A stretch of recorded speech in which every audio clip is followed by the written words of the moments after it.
Man, what's going on, guys? Welcome back to the Beyond the Backboard Podcast, episode 71. Of course, you already heard the introductions, but you know what? I think we should just get straight into it. Jimmy Butler suspended indefinitely. This has not come to a surprise of most people. We kind of expected the Heat to try to find one way or another to suspend Jimmy Butler, I would say personally, but goddamn, when I made my prediction saying Jimmy Butler was definitely going to be traded, I did not think Pat Riley was this petty to go ahead and actually suspend him. What do you guys think? What is going on, man? Well, as you guys can see, I am in a classroom right now. I've got the chalkboard back there. Today I'm going to be offering a lesson on how not to handle a player-owner relationship. I think this is especially applicable to the Miami Heat right now. Although I do think the Phoenix Suns, if they're in the back of the room, they should probably be listening as well.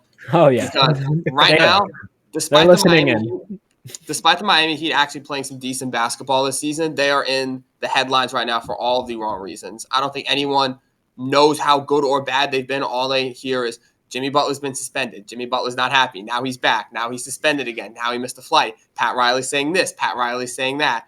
This is just an absolute cluster of a mismanagement situation by the Heat. And honestly, it's a shame that it has got to this point, but I think we can all admit now that Jimmy Butler has to be traded by the deadline. You cannot have a player, obviously, the elephant in the room now is he walked out of practice, I believe, yesterday after being told by head coach Eric Spoelstra that he would not be starting anymore, that he has lost his starting spot on the Miami Heat to Hayward Highsmith. No disrespect to Hayward Highsmith, but Jimmy is not quite that washed yet. So clearly they've done this to try and push him out the door, to send a message to him. And Jimmy quite literally walked out the door of that practice. So has he played his last game as a Miami Heat? I think yes. I would have to assume. Obviously, the trade market for Jimmy is iffy at best, unless your name is the Phoenix Suns. But I just think it's terrible that this is how Jimmy Butler's Miami Heat tenure is going to end, especially considering that he's been here for, I believe, 5 years. This is his sixth year with the organization now.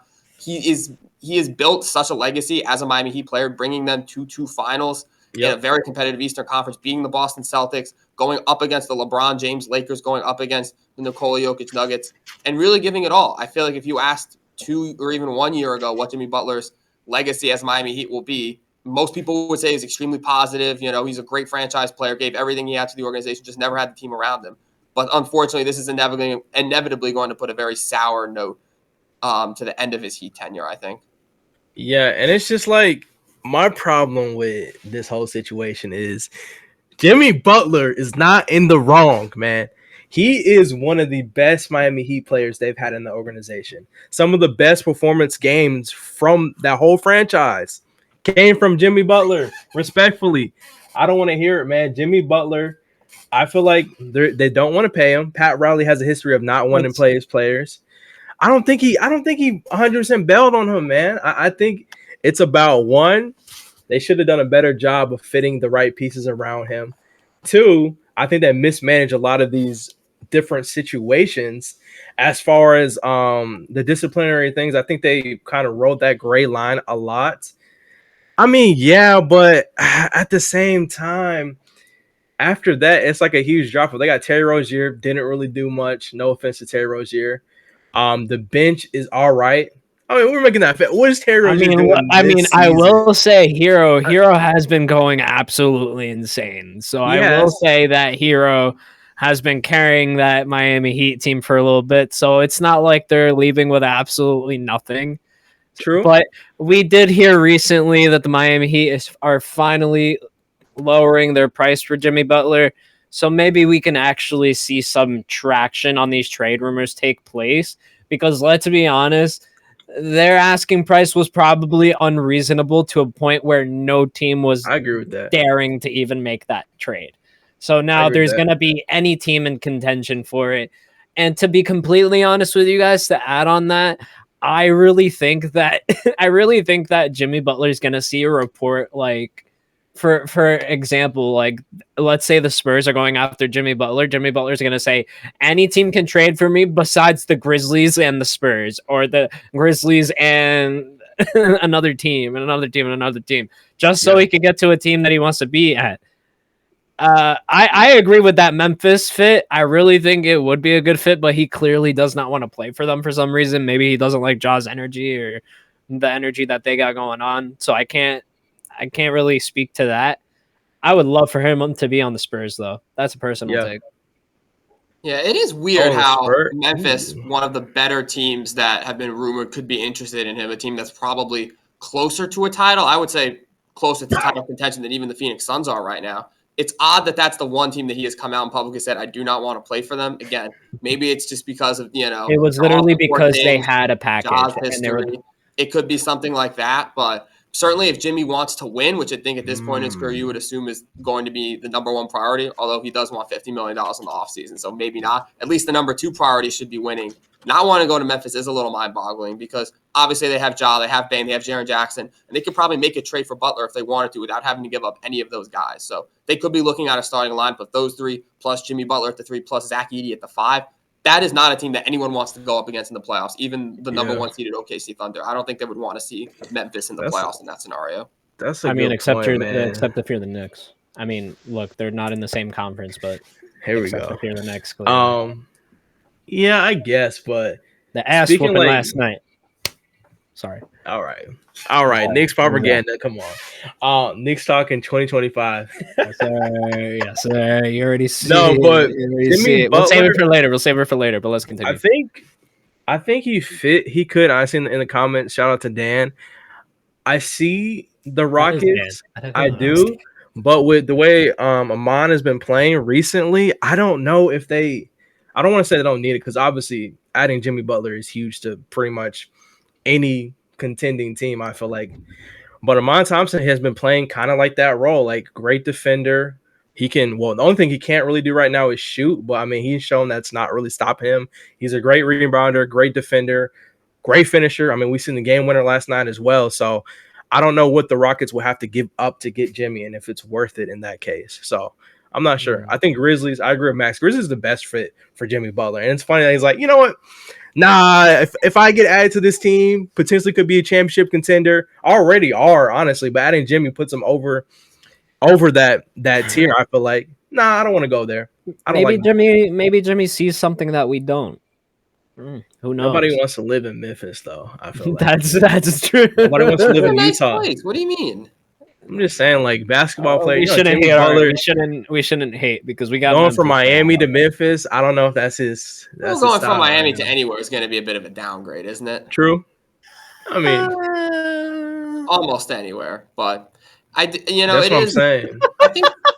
I think for the Rockets, it almost feels like they're in less of a rush. And the one thing you got to keep in mind with Jimmy Butler is he's clear he wants an extension. He wants to get paid like a superstar again. So any team that trades for him now, you also have to think about what are the chances he's going to want to resign with you. I do have to disagree on the Rockets. No trade cost. So Memphis could go make that move for him. But what teams can afford to make a move for Jimmy Butler, give up assets in that trade, and then potentially lose him either this offseason or next offseason, and then you walk away with nothing from that trade if you don't win a championship. I agree with everything you said there, but my one thing is I don't think the Rockets are like the first thing you said about the Rockets. I don't think it's. I think they're. I don't think they're not in a rush, but I also don't think they're in a place where they want to stand still. I think they're more in a place where they want to make a move to get a bigger star, but they also don't want to be like. What's the word for it? Like they don't want to reach. They don't want to reach deep in their pockets for it. I mean, I don't know about the pockets thing. They were throwing out contracts to anybody. But it's now those contracts that could enable them to make a trade because you have, the Dylan Brooks money. What about Jimmy on the Nuggets? You get off if you wanted to. Wait, Jimmy on the Nuggets? I don't know how to feel about that one. I'm not gonna lie. On the Nuggets, bro. It just feels like let's calm down. Let's calm. Why it feels clunky. I'm just trying to imagine it. It doesn't. He won't play well with Jokic. I don't even think the Nuggets are a second. No. Dan said it. I'm questioning it. I'm just repeating what Dan said here. That's toxic. Well, but the Nuggets are a second apron team anyway, so they couldn't aggregate contracts in a deal to begin with, right? They would have to trade. They would have to trade like MPJ or something. Yeah, they get rid of MPJ? Okay, I'm cool with that. Get rid of MPJ, Mr. Magnet Ball. Cool. I'm down. MPJ's put us out of games. He's put us out of series. People are way too fast to trade MPJ. Y'all forget how good he was for that championship team, and he's still relatively. I didn't forget, right? Max. I understand. I understand he is very much. Earl never forgets. Not much of a passer, but I think it's shown that he can be a big contributor on a championship team. You're misunderstanding me, Max. I'm saying I would love that swap because of how valuable MPJ is on the offensive end. MPJ had he did not miss shots. He had games where he would pull up three, contested three, on AD, on Braun. Everybody on our roster, he was just taking turns, shooting threes, step backs, getting to the paint on us, bro. He is their best, well, not best, obviously, yeah, Jokic on that team. Their second best offensive player on that team, I feel like. Shout out to Jamal Murray too, but I feel like Michael Porter Jr. at that size, the only person who is stopping MPJ and always has been is himself. Only thing in injuries, bro. I'm sorry. That I would love for them to get rid of MPJ on a hater standpoint, but he's a great player, obviously. I agree with that. Yeah, but I mean, other than that, it's like who else can really go get Jimmy that wants him? The Suns clearly do, but that's where the other part of this classroom session comes in. If you're an NBA player and it is clear that a team does not want you and is actively trying to kick you out the door, I feel like you shouldn't try and just stand in their way and try and, be the center of attention, aka what Bradley Beal's doing right now with that no trade contract or that no trade clause. I think if he didn't have that clause in his contract, the Butler trade probably would have happened already. But now the Suns are having to drag like 2, 3, 4, 5 teams into these conversations, trying to find a spot for Beal. And then, obviously you got to move picks around to different teams. It just gets so much more complicated when Beal can literally just dictate exactly where he goes, literally due to his contract. Thanks, Washington Wizards. Facts. Do we have any more thoughts on this Jimmy saga? Obviously, again, he is currently suspended indefinitely, likely played his last game as a Miami Heat, but I suppose you never know. Trades sometimes fall through, so I suppose he could be back at some point post-deadline. But do you guys think it's even a possibility at this point? Like, would it just be untenable for Butler to come back again from this suspension? I mean, at this point, I don't think so, because it looks like they're looking for anything you're not doing right. Like, obviously, yeah, he left practice. That's a big thing. I mean, he's done it before, or he's gotten into practice things before. He was getting benched for Hayward Highsmith, so I think I would have the same reaction.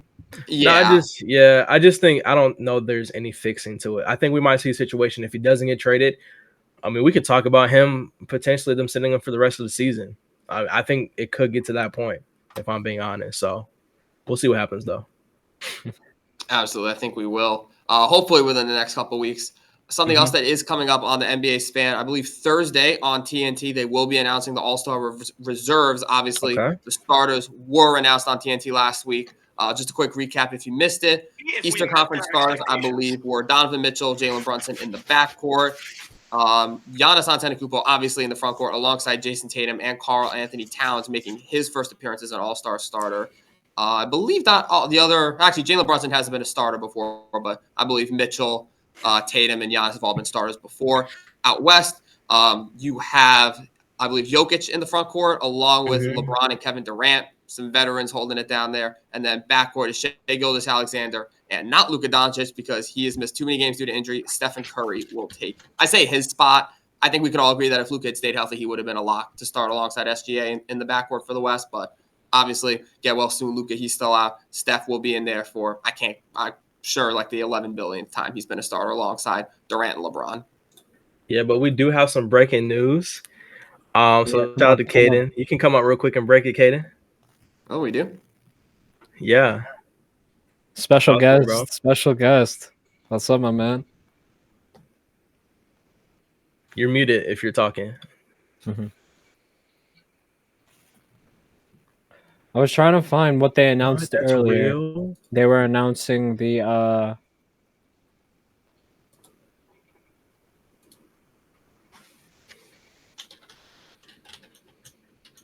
Are we all looking at the same thing? Huh? Are we all looking at the same thing? Breaking news? Yes. I'm kidding. I can't hear you if you're talking, by the way. I think we might can't need hear to you. come back. Yeah. But it looks like what Caden is trying to say is The Kings are open to trading De'Aaron Fox. Oh my Breaking god. news. Okay. Oh my god. Okay. Oh wow. Yeah. The Kings are officially blowing it up. Yeah, they're just blowing it up. Well, okay, they're not officially blowing it up yet. They said they're open to it. Yeah, they're open to talks to potentially deal All-Star De'Aaron Fox ahead of February 6th trade. Whoa, ahead of the trade deadline is absolutely crazy. There will be plenty of suitors, but it's believed that Fox has a target destination in mind. He said he wants to go to the Los Angeles Lakers. No, I'm just playing. Imagine that's crazy. You almost got me with that one, too. You don't got to move far, Fox. You don't got to move far. Just let me chill. Yeah. I don't think that's happening.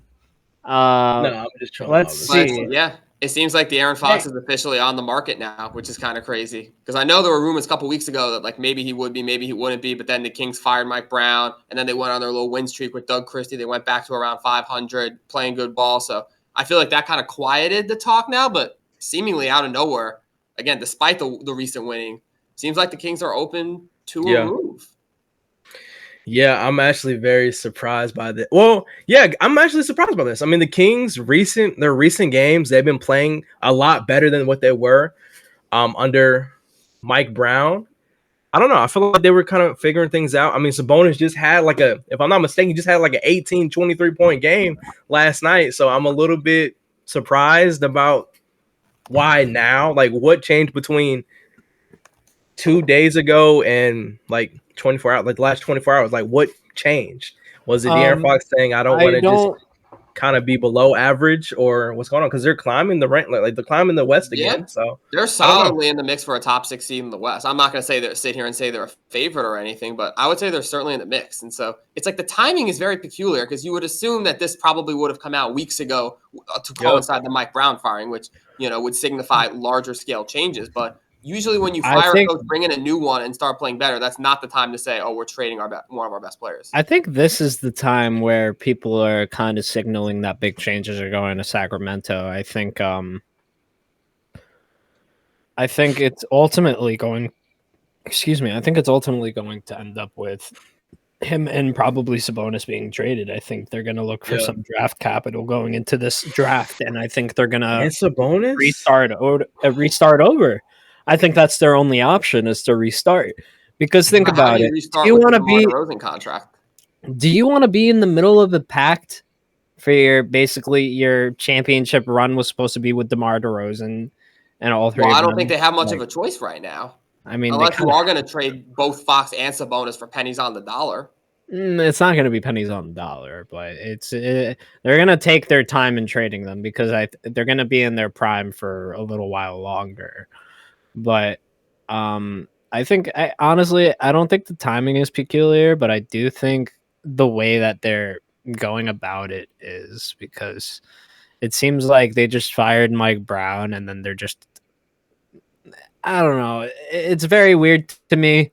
Maybe they both get traded. Maybe only one of them gets traded, but something's going on in Sacramento behind the scenes that we're not really. Wow, I can't speak today, but something's going on back there. I don't know what it is, but the business side, somebody's disagreeing with somebody else, and it's not looking good. This makes me wonder if maybe if they actually are trying to not like tank, but if they're really not trying to win games right now, and maybe that was kind of the crux behind the Mike Brown firing was almost them saying, like, okay, we really do want to go in a different direction and kind of do what Omar said, which is kind of begin to start over, get these players out the door, tank for a year or two, get some better draft capital, rebuild our young core. And then Doug Christie came in and they started winning too many games for their liking, and now they're having to move De'Aaron Fox prematurely. I mean, I don't know. That doesn't sound logical, but I mean, listen, they fired De'Aaron Fox doesn't sound logical in and of itself. They fired Monty Williams because he kept playing Killian Hayes, so.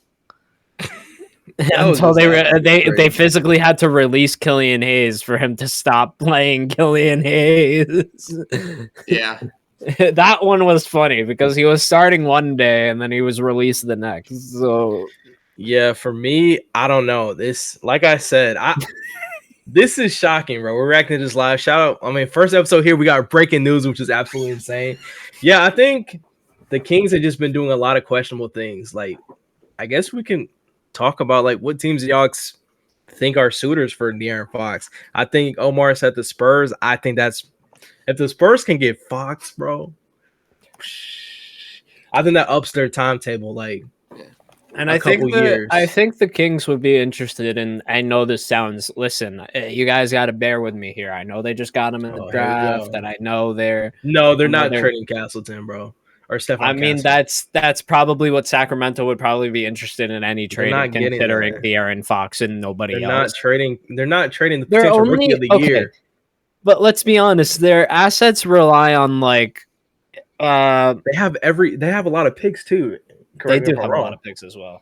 They do have a lot. Also, keep in mind, De'Aaron Fox is he only has 2 more years left on his deal. He's getting paid $35 million right now, so that whoever trades for him would have to make about $35 million to match in that deal. And then next year, he's making a flat 37. And beyond that, he's an unrestricted free agent. So I would imagine whatever team he goes to now would try and work out an extension with him this offseason to try and Chris Paul onto the next team that he gets released by. For this season?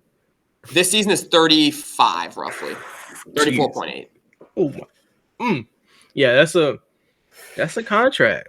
I mean, it's a good one. It's De'Aaron Fox, but and he is only 27 right now. These are his best years. He is in the prime. Oh yeah.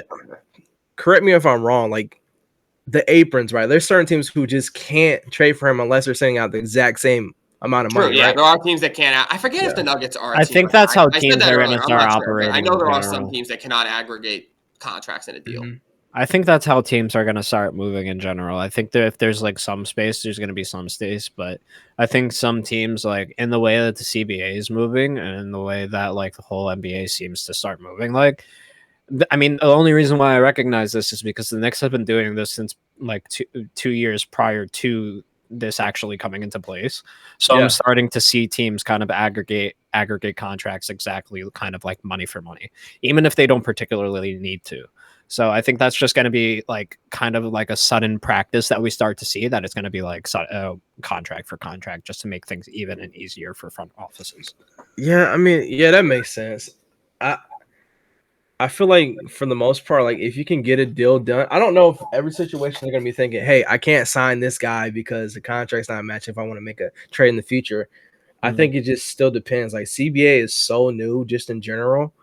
It's hard for, like you said, it's hard for teams to figure out what they should do with for it. I mean, yeah, preparing. I mean, I hear what you're saying, but it's like, how much preparing can you actually do? Like, you're still gonna have to sign players.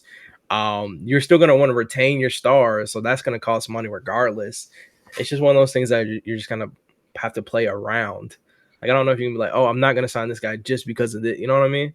Mm-hmm. I guess my question for the Kings right now is, what is the direction they're going? Is it more of a, we're going to blow this up and we're going to start over? Or is this a retool? Is this them saying we want to retool around? I don't see how you retool around. Like, are they looking for exclusively young players in capital, or are they trying to get a different running mate for Sabonis and try and maximize his prime? I mean, if we're being honest, Sabonis is the hub. Like, I don't. Yeah. We're talking about Sabonis. Well, not y'all in tune, but people think of Sabonis as if he's not like one of like the main guy. Like, he dominates the rebounding. He dominates assists. Only thing he doesn't dominate only thing he doesn't dominate in his scoring is because he's more of a playmaker. Like, he can score, though. That's the thing. He can go out there and score, but he facilitates to everybody else on this team. Like, don't get me wrong, that's not me underplaying what De'Aaron Fox does. But if they are trading Fox, I could see them going the retool method. Like, it's possible. It's not like this is a whole rebuild situation. It could be like, let me retool, see what we can get for Fox, because things are just what they've been for the last, since he's been drafted. I mean, they haven't really had a bunch of traction in the playoffs. They made a playoff run, or they just made the playoffs. I don't remember how far they went. State to 7. I'd call that a mini run. True. I think it's probably going to be harder. That's their highlight, though. Like, I think that's part of the reason why they're doing it as well. I mean, true, but that was their own decision. Like, they decided. I mean, yeah, you can. I mean, yeah, that was their own decision, but they thought, in their defense, they thought DeMar DeRozan was going to be better. Like, there's an infinite amount of like things that you could say to defend or disregard what they're actually doing. I will say, I was one dude who always knew this would happen with DeMar DeRozan. It's not even that DeMar is bad; it just does not. I just didn't think that was the be all go all move for the Kings to make them a But better this is team. also what I've kind of been saying about Philly. Like, remember, I think I came into this chat. Was it this chat room the other day? And I was saying that like they were talking about how what's going on with Philly? How come Philly's not doing much better? I was like, Earl's my witness. I've been saying this since the beginning. There's too many cooks in the kitchen. Maybe well, we're to be fair, it's kind of the kitchen. opposite. There's too many cooks who burnt themselves in the kitchen. Now they don't have any chefs, so you can't cook that's in meals. Sacramento. I'm saying that's literally the 76ers. Like they have so many injuries that there's nobody out there playing. They can't build any type of consistency. That's the thing that sucks about them. But you are right. I mean, you did say stuff about Philly too. So I just can't believe if you're Sacramento that they signed DeMar DeRozan. This front office. I don't believe there's been any like front office or owner regime changes in the last 8 months that I can remember. I can't believe that you go and sign DeMar DeRozan in the offseason thinking that is going to make you a championship contender and then pivot from that so quickly halfway through a season where, again, you're not a championship contender, but you're not a bad team either. I just can't see them being like, oh, we're all in June, and then by January of the next year being like, actually, we're wiping our hands of all this. We're going to sell. Like, what did you really expect? They did nothing. I'm sorry. I wanted to come up real quick and ask a quick question. Do you guys think that Jimmy Butler gets traded first, or do you think Fox kind of goes and kind of sets the market that way? What are your guys' thoughts on that? Oh, that's a good question. I think this might put a pause on Jimmy Butler because if teams think they can have a chance, any % chance of going for Fox and getting him, they're gonna wait till Fox is dealt before Jimmy Butler gets pushed out. So I think like people are waiting. Like Jimmy Butler was the pause in the market right now. The new pause in the market is definitely De'Aaron Fox. So I say Fox probably gets dealt first.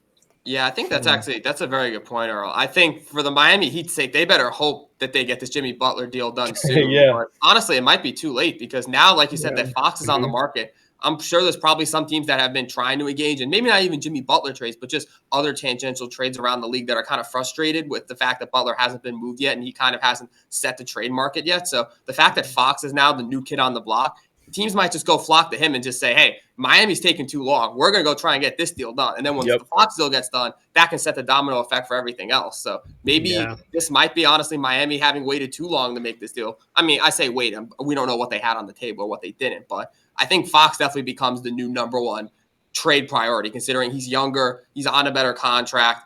I would say he's a better player right now in the NBA than Jimmy Butler is, with all due respect to Butler. So this might not spell good news for Miami. I'll put it that way. I'm gonna play devil's advocate here because I can see I kind of see it going either way in my opinion, but I'm gonna push for a little bit of Jimmy's side here because since both of y'all got De'Aaron Fox,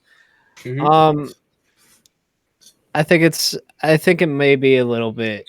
I know this is gonna sound crazy. This is gonna sound insane, but it's gonna actually be probably a little easier to move Jimmy. I feel like there may be. I gotta take that back. I gotta take that back. Again, maybe I gotta take that back real quick because that didn't even make sense on the way out. So let me just hold on.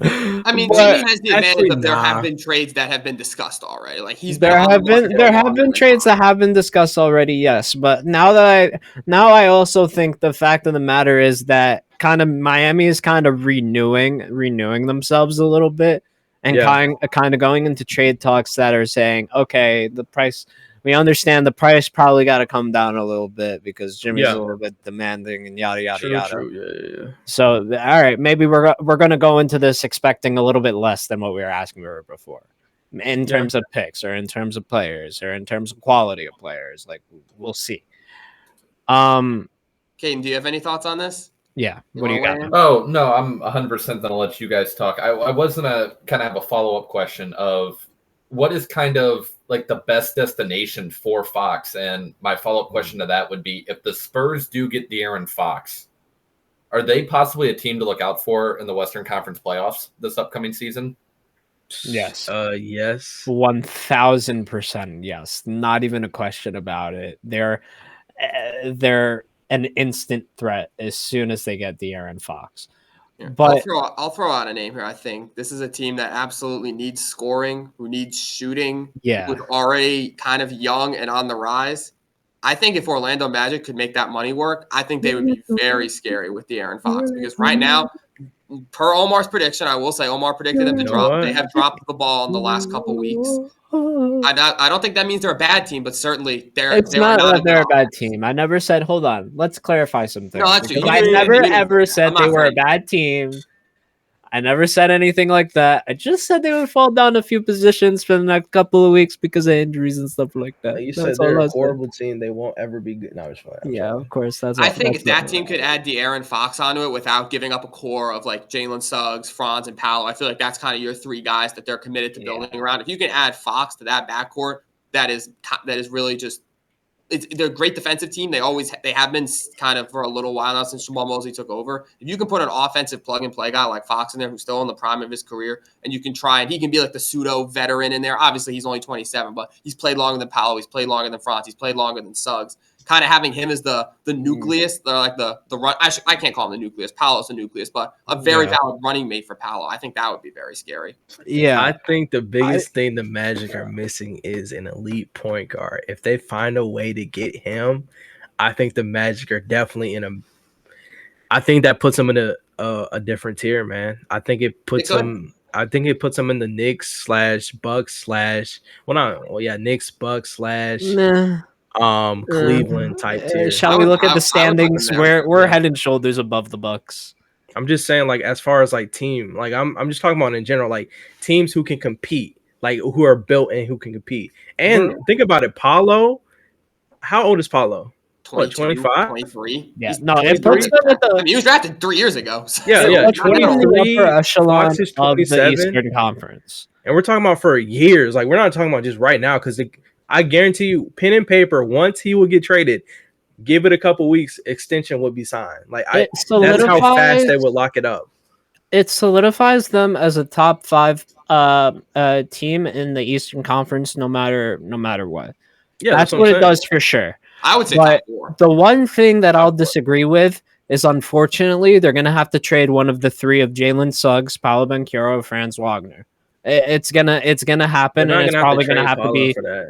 I mean, no, they're not going to trade Paolo. I'm just saying it's probably going to have to be, for the sake of conversation, it's going to have to be one of those 3. And most likely, what's going to be is Jalen Suggs.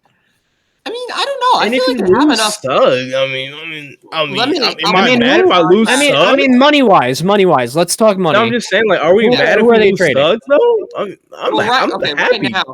Right now, they could trade. Again, I'm sure it would have to take a lot more draft capital for this to work. But right now, they could trade Kentavious Caldwell-Pope and Jonathan Isaac, and that basically works out right. Well, that's not going to work for the Sacramento Kings. Fair. I don't. No, that's not going to work. Money-wise, money. Money don't matter because they don't got no quality players. I agree with you. Look, I respect the shit out of Jalen Suggs. Dan, I agree with you. I'm not saying that, but I'm just talking about, like, no disrespect to Suggs, but I'm saying, but if it's Fox or Suggs, I think we're all taking Fox, though. That's in any other aspect, like, Suggs is a great defender. I agree with you. I didn't mean to disrespect him like that, but I just meant, like, if you had the chance to upgrade to Fox, then I'm doing it, depending on what it costs. Depends what you have to give up, right? If you could flip Suggs, it's probably going to have to be Jalen Suggs. My prediction is, if he gets traded to the Magic, it's going to have to take Suggs and some people behind them. I understand that money may say otherwise, but unfortunately, what's probably going to rule the deal in this situation is probably the picks involved. So, no, Franz is staying put. Magic should trade anybody on that roster but Paolo and Franz. If you can keep somehow, if it works, I'm not saying it does because it's De'Aaron Fox we're talking about. But if there's any world where you can keep those 2 and somehow get Fox, I like the idea of that being a big 3. I like it. Let me just read off some names on this Magic team that I think could factor into a trade. I mean, you've got Mo Wagner, who's on an expiring contract, but he's got an $11 million. I think he stays. Sorry, no, he's not expiring right now. He's got 1 more year left on, but he's $11 million. That's a decent young player. Wendell Carter's also making. I mean, he's on an extension, but Wendell's young. Yeah. You could talk about Wendell Carter Jr. inside of this deal. Batazzi on one of the probably better contracts in all of basketball. He's locked up for the next 3 years at a descending deal. He's making $9 million this year, 8 next year, 7.5 the next year. And he's only 25. You've got Trey Anthony Black, Young for who's got Fox. 3 years left on his deal. You've got Jet Howard. You've got Tristan DeSilva. So if you just throw in Kentavious Caldwell-Pope as kind of like the guy to, because he's got a $21 million contract. If you just throw him in as a money guy, you could fit in 3 young guys around that and throw some picks in if you're Orlando. The Spurs will outbid the shit out of that. That's the point. Yeah, honestly, the Spurs have the best chance. The Spurs absolutely could. They could. No, they have. I'm saying, I understand. Max, if you don't mind. My bad. What's up? Oh, I was just asking. Can you pull up the Spurs contracts real quick, Max? Oh yeah, I will. But yeah, you go ahead, Omar. Okay. Yeah. I was gonna say, like, there's no way in hell, man. I'm sorry. There's no way in hell that, like, we talk about this and we understand that. Don't give him a point guard. Certain players are not going to get traded because of certain other players inside of a deal. So it's just based in the players that you're talking about, Max. I don't think it works. I just don't think it works. Picks. It would definitely take picks in there for sure. But again, I've got the Spurs payroll up here. I'll read off some names. You know who that may work with? Like a Jonas Valanciunas. That's who that could work with probably. Like, because it's expiring, you're saying? Because it's expiring deals, yeah.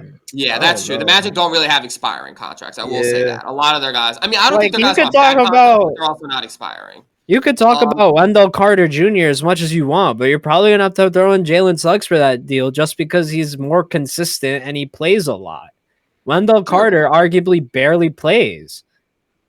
It all depends on what the Kings want. If they want established players right now, the Magic can offer them that. But again, if they want young assets, you go to the Spurs and you see you've got Devin Vassell, who's making $30 million basically this year right now, and then he's on basically $27 million for the next 5 years. So he's locked up with an extension.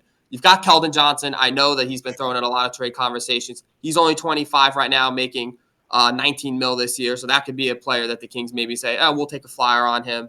If you want expiring money, you have Chris Paul. If you want to throw him in there just to fill salary, you can. Trey Jones is an expiring $9 million contract. And then you get down to like the Jeremy Sohans of the world, the Malachi Branhams, the Julian Champagnes. None of them bad guys, but I think the Spurs offer would mostly come from draft capital, right? They have a lot of draft capital that they could throw in there. So if the Kings are looking for picks, you can definitely go to San Antonio, find a way to make the money match, and then reap in probably 3 or 4 good value first-round picks. But if they're just looking for players, I think Orlando probably has a more compelling case for young guys that are on good contracts right now. And that don't even include Jalen Suggs. Again, depends what Sacramento wants. Yeah. I mean, I get it's probably what Sacramento wants, but I mean, what Sacramento wants is probably going to want more than Jonathan Isaac and you know what I mean, you don't think Goga Bitadze, Anthony Black, Cole Anthony, KCP, and like 2 or 3 firsts would be enough to get it done? I mean, listen, maybe not. Maybe probably. Not. I mean, realistically, probably, but. We can't hear you. I don't know. I would have to see it. Yeah, I was saying, appreciate that, Max. I was saying that I don't even think it's a question of does it work, because obviously it works. I just think it's more so we all can agree there's other teams out there that can throw better players with same contract wise at the Kings to make a deal done. I think that's the biggest thing. Yeah. But the Spurs have I think they have, I don't know what their pick situations like this year, but I do know they have a lot of picks in general. So maybe we see a 7-8 pick first round pick. I'm just talking, no way. That would be way. How much did Rudy Gobert go for? He went for 5, and I think everyone admits that that's an overpay. I know, I agree, but I'm just saying, like, if it's the Spurs, they've hit on Wemby. I'm just saying, yeah. I'm just saying, Max, it could be 5, 6, 7. I don't think you see more than 5. I don't think. How much did Mikal go for? 4, but no players. I think if you throw players in, unless you're literally not throwing any good players in, I don't think it goes above 5. Young Bogdanovic was in that deal. Yeah, but I mean, the Nets don't. Respectfully, that's just an expiring contract, and that's not a valuable. Yeah, player. It's like I don't know. I think the point is they have the picks to overpay if they wanted to. Is what I'm thinking. They do. I don't. But what's another team besides the Spurs, y'all think? And then we can move on to the next. Do you think Minnesota would want to go all in? Do you think Minnesota blows up? Just not tries to keep Anthony Edwards. I think they have their point guard of the future already. In Dillingham. Yeah. I mean, even Terrence Shannon. Let's not forget that man. That man. I agree. I mean, he's gonna be good, but is he still getting is he getting his minutes right now? Like, are they playing him? I mean, I think. I'm not saying they have to trade him. There's still a world you can keep both of them though. But I don't know. I think I'm just throwing that out there because that feels like a team that now they're a little bit directionless, and it's like if you're kind of getting scared that Gobert's getting older, maybe you lose Julius Randle sooner. You know, it's like, oh, let's just go get the Aaron Fox right now. Try and have a really good year. Yeah, I don't even think the Sacramento Kings would take. What about What was that, Omar? I don't think the Sacramento Kings would take Julius Randle. No, I'm saying they trade Jaden McDaniels, Dillingham.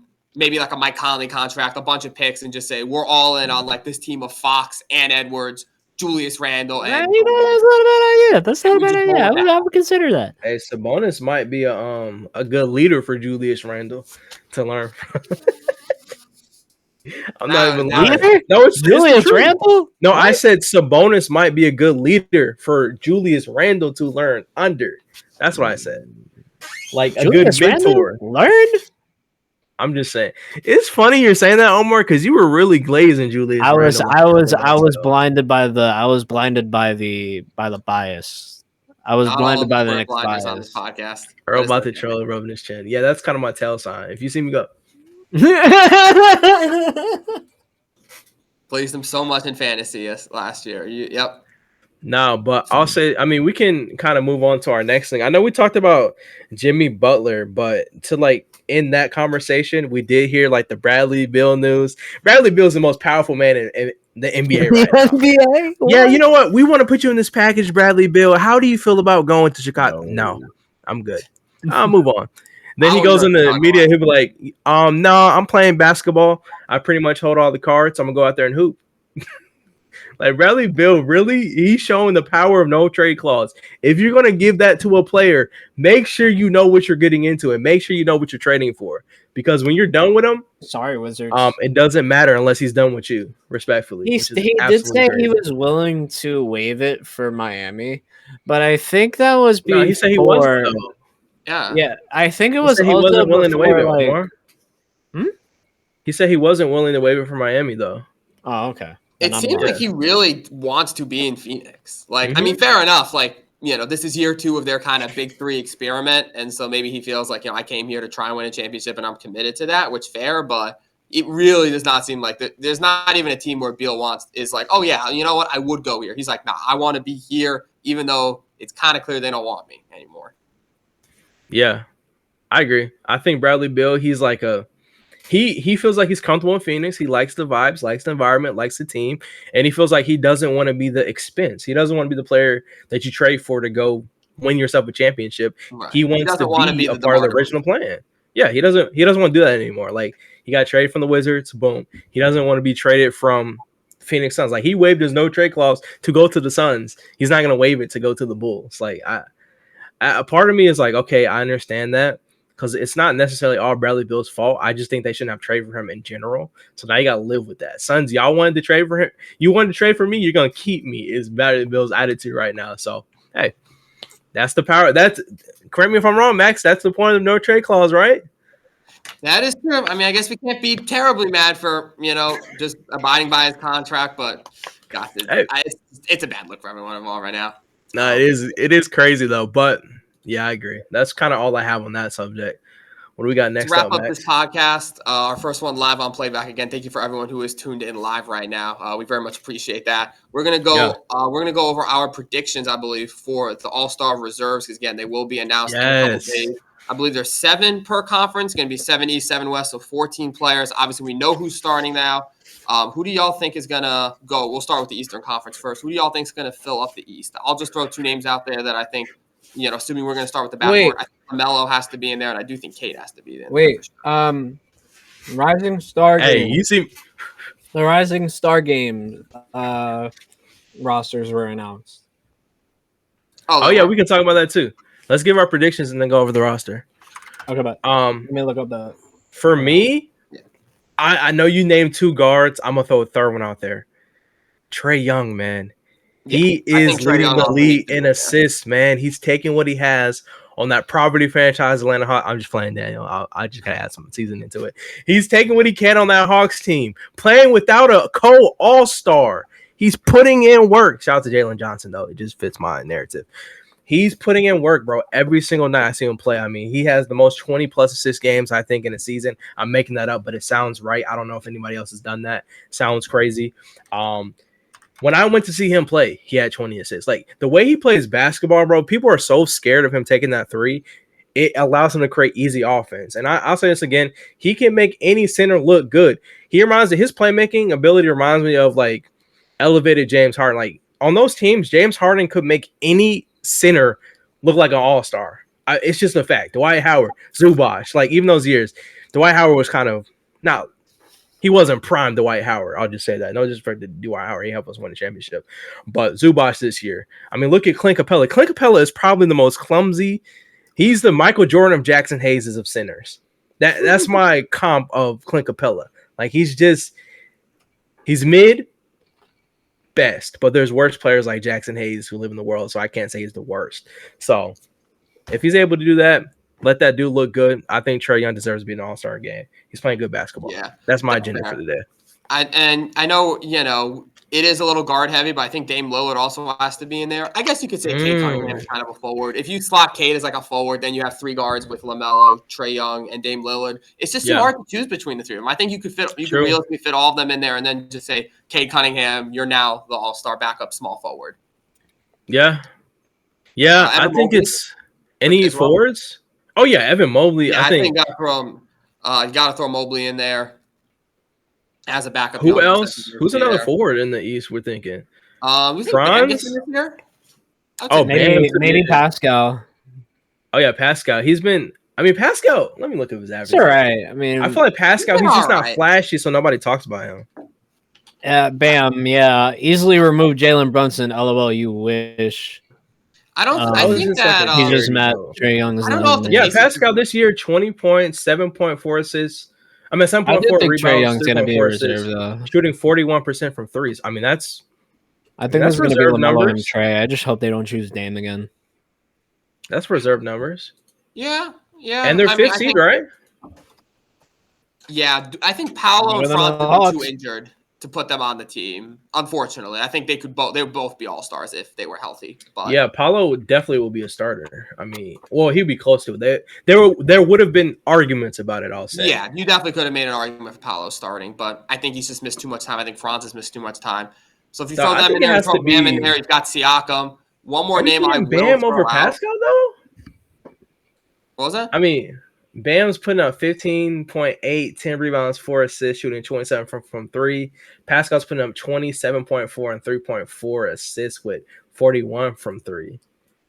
I just don't think the Pacers get talked about anything in a positive light.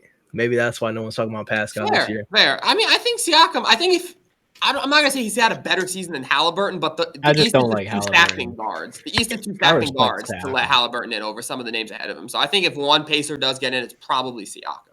Yeah, I agree with that. It'll probably be Siakam, respectfully. Like, he's having a good season. Now, if they put Tyrese over Siakam, we got a problem. And then put Tyrese over Trae Young, then I'm going to crash out, respectfully. Any of the 76ers make it in? Does Tyrese? Yeah, Maxey. Okay. Maxey has been the only 76er I see actually going out there and clocking in for work. Like, he actually seems like he enjoys the game, too. Not saying other guys on that team don't. He definitely plays for the balance. Oh, wow. Yes, bro. His 26.6 a game, 6 assists, 3.5 rebounds, and about 34% from 3. I mean, 26 points a game. I mean, that's man, they have a guard problem in the East. Yeah. Wow. I mean, because then who do you take out? Is Dame not an all-star then? I think his Dame time might be out. I think he might be out, Max. Yeah. I mean, the numbers wise. I mean, listen, I think it's gonna be Maxey by default. Unfortunately, I think he was just like one of the lower rated guards in the East there. I think Trae will just make it by like unfortunately, I think it's gonna be like a slither. But you have to add the slither in. I mean, dude, yes, because it's gonna be really close to Dame. Let's be honest. I mean, Dame got a lot of votes. I can't. What do you want me to say? Oh my God. Well, the bench does. The votes don't matter for bench. No. Okay. Then I've been calculating this wrong. I believe it's just coach and player. Okay. And then Trey has very little chance. I think say. Trey, Would you rather LaMelo, have and Dame on your Maxey team or probably all Trey? get in. I mean, and then I would rather have Trey. I literally told you I would rather have Trey be on my bench than Dame. I would rather have. I think maybe Dame. That feels wrong because Dame's had a very good season, but you can't have all guards. I mean, Trey has been open. That's why I'm saying it, Dan. Like, how are we not gonna put in our best assist player in the NBA? How is he not in the All-Star? I'm just saying, dominating at that. Well, then, okay. Well, dominating, but the record is 22-23. Just like- That's not dominating. Just like Sabonis should be in the All-Star game, which we'll get I to was that just point. about to say, if we want to move to the West, is Sabonis an All-Star because he's leading? He should absolutely be an All-Star. 100%. No doubt in my I mind. agree with that. It should be Sabonis, AD. Wemby. Who's another? Yeah, Wemby should be there. Those three should be like the forward slash. Well, they're centers. Never mind. Yeah, those three should. There's no be centers anymore. It's just no. forwards True. and guards.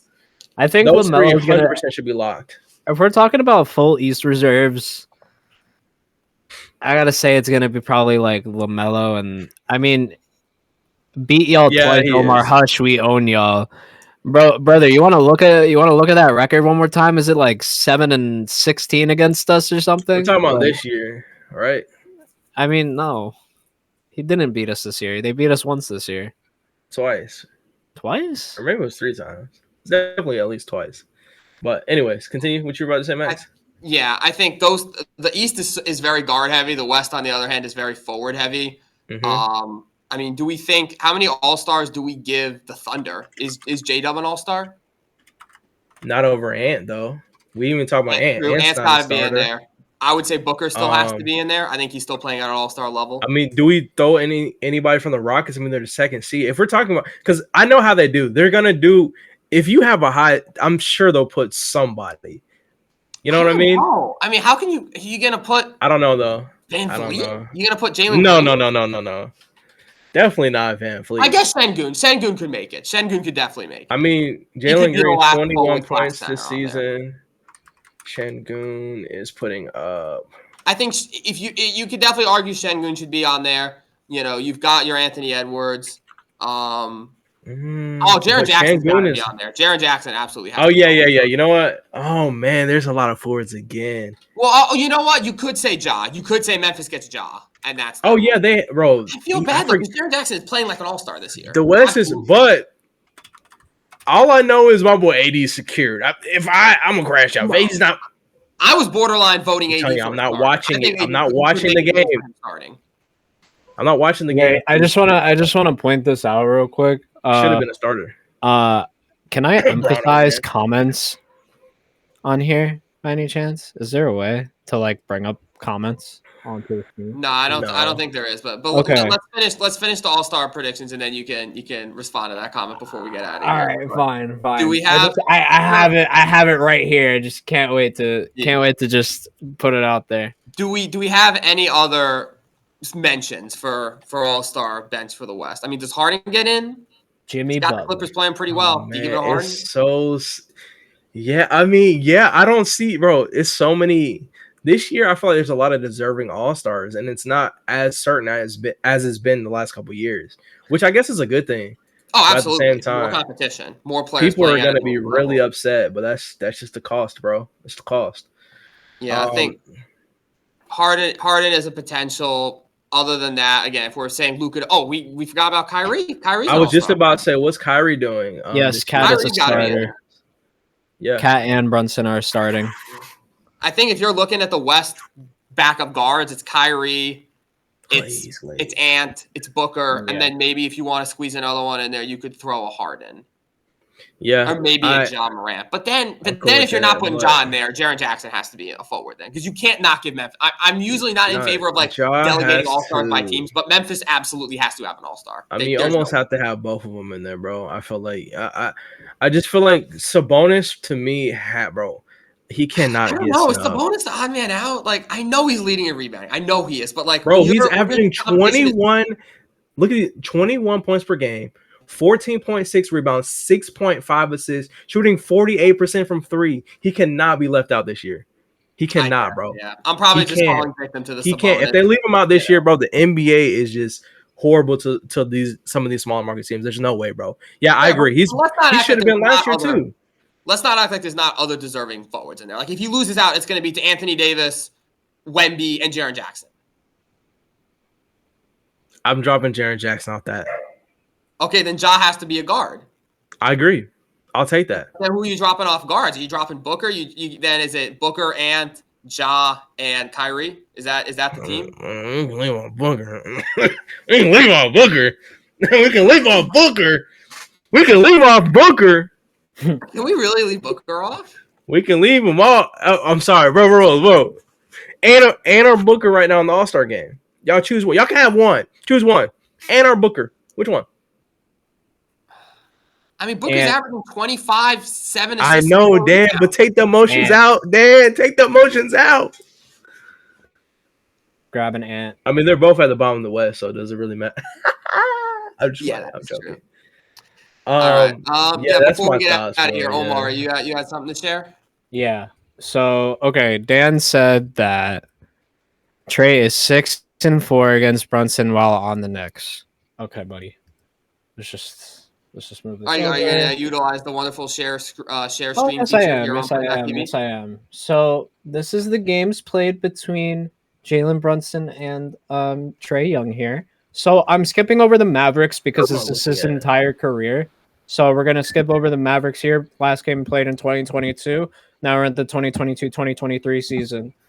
Hawks won this one. Knicks won with this one. Hawks won this one, 2. Knicks won this. Knicks won this. Knicks win this. Hawks win this, 3. Hawks won this, 4. Knicks win this. Yeah, I'm sorry to interrupt you guys. I do want to say that it just came out that Fox's preferred destination is the San Antonio Spurs. Oh my God! What did I say? What did I tell you? I hate the NBA. What did I tell you? Why can't he go to the East? I mean, that's bro? surprising. What did I tell you? We are on Spaces right now.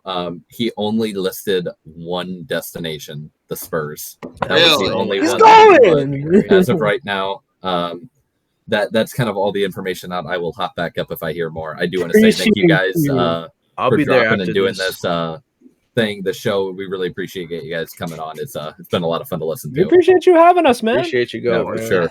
Thank you for being our breaking news reporter today, Kate. Yeah, for sure. No problem. I'll hopefully get some more news for you guys later on. All right, man. Appreciate you, bro. Fox, yeah, so Fox is wanting to go to San Antonio. Yeah, that's crazy. I mean, I wouldn't blame him. I would want to play with Wemby too. I'd want to play with Wemby. I'd want to throw lobs to him just like Chris Paul is. But this is the total stat line, 10-7. So just want to make that clear that he's capping. But anyways, I think that's all we got for today's episode. Yeah. We had a lot more on tap here, but obviously with the De'Aaron Fox news, that takes precedent. Be sure to comment down below if you made it this far where you think De'Aaron Fox will end up, whether it's going to be San Antonio, whether it's going to be maybe a more wild card team like Orlando or Minnesota, or maybe a team we didn't talk about. This is definitely going to be this might overtake Jimmy Butler as the number one headline going into the trade deadline. Maybe they'll probably share the headlines a good bit, but the fact that De'Aaron Fox is officially available and now has obviously a preferred trade destination, that's going to be something to watch out for in the coming weeks. As will be the BTB podcast returning to playback. Obviously, we're going to be here every Tuesday, 3:30 to 4:30. So we very much appreciate everyone who tuned in live, everyone who's tuning in after the fact. We will be back live on playback in a few days, I believe, on Friday for our new segment. We're going to be doing weekend game predictions. I forget exactly when we're doing that, but that will be Friday afternoon time TBD. So be sure to come back for that. Again, thank you, Playback, again, so much for having us. We're very excited to be here, to bring this show to this platform, to be able to interact with you guys live. It's pretty darn cool out here. So thank you to everyone on Playback who made this happen. And yeah, this has been me. I'm Max for co-hosts Omar and Earl. This is the BTB podcast. We're signing out. We'll see y'all in a few days. Adios. peace out, everybody. Peace out, family. Woo! How do I end this?